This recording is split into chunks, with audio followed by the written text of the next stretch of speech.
Welcome to Strategy Saturday. I'm Charles Carillo, and today we're going to be discussing what is an interest rate cap.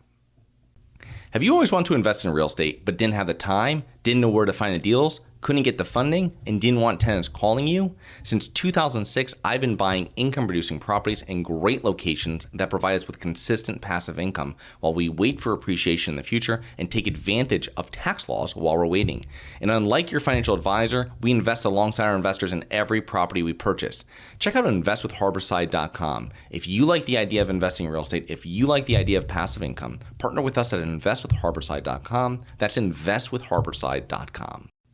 During periods of rising interest rates, there are a couple tools that real estate investors can utilize to hedge the increasing debt service cost of mortgages. Investors who have floating rate debt, also known as variable interest rate loans, are able to employ an interest rate cap in order to set a cap on their interest rate for a set period of time. So what exactly is an interest rate cap?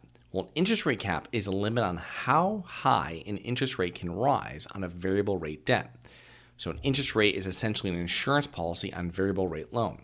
Interest rate caps offer borrowers protection against dramatic rate increases. So how exactly do interest rate caps work? So interest rates on commercial real estate loans are comprised of a nominal spread, what the lender charges for the risk, plus an index, such as the Secured Overnight Financing Rate, or SOFR. For variable rate loans, the spread is fixed, but the index is variable. For example, if the lender has a 3% spread and the index is 1%, the rate to the borrower is 4%. But if the index goes to 3%, the rate to the borrower is now 6%. If a borrower feels that rates will continue to rise during the term of their loan, they are able to purchase an interest rate cap.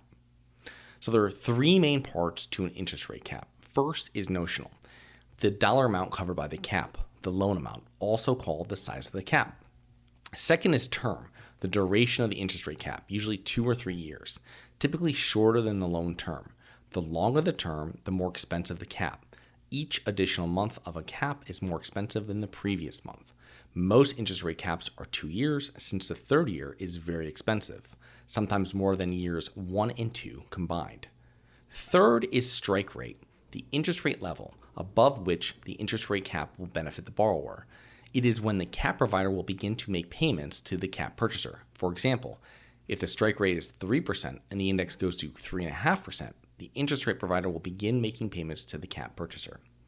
To purchase an interest rate cap, the borrower makes a single upfront payment to the cap purchaser. So why does a borrower buy an interest rate cap? Well, first, it is a set cost, paid when the cap is purchased. It allows investors to know exactly what their worst case debt servicing scenario is during the term of the interest rate cap. There are no prepayment penalties or termination costs. The borrower, the cap owner, still maintains exposure to the variable rate. If the index decreases, the borrower can take advantage of this. It allows the borrower to fully customize their ideal mix of cost and protection. It can be transferred to other floating rate debt, and interest rate caps are bid out between multiple providers. Another option for borrowers with a variable interest rate loan is an interest rate swap. And just as the name states, the interest rate is swapped. The provider takes on the responsibility of making the variable rate payments while giving the borrower a fixed interest rate in exchange. This tool allows the borrower to hedge rising interest rates above the fixed swap rate for a certain term. Now, when utilizing the swap, the borrower will be able to maintain lower debt service payments if the interest rates do in fact rise above the predetermined fixed rate.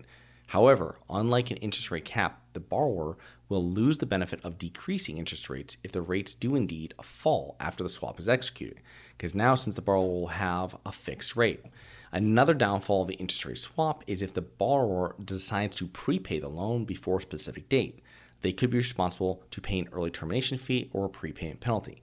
Now, as you know from my other episodes, if on fixed commercial rate mortgages, you will see that there's usually always some sort of prepayment penalty. So now that you've swapped out the variable debt for the fixed debt, now you're going to have to most likely have a prepayment penalty to pay off if you want to sell a property or refinance it. Interest rate swaps and interest rate caps may be beneficial to borrowers if rates increase, but there is a cost to purchase the swaps and caps. Certain lenders may require borrowers to purchase one of these tools in order to limit the borrower's exposure to higher interest rates. Either way, if you are borrowing variable rate debt on a commercial property, make sure to review different cap and swap options and don't forget to include the cost in your underwriting. So I hope you enjoyed. Please remember to rate, review, subscribe, submit comments and potential show topics at globalinvestorspodcast.com. Look forward to 2 more episodes next week. See you then.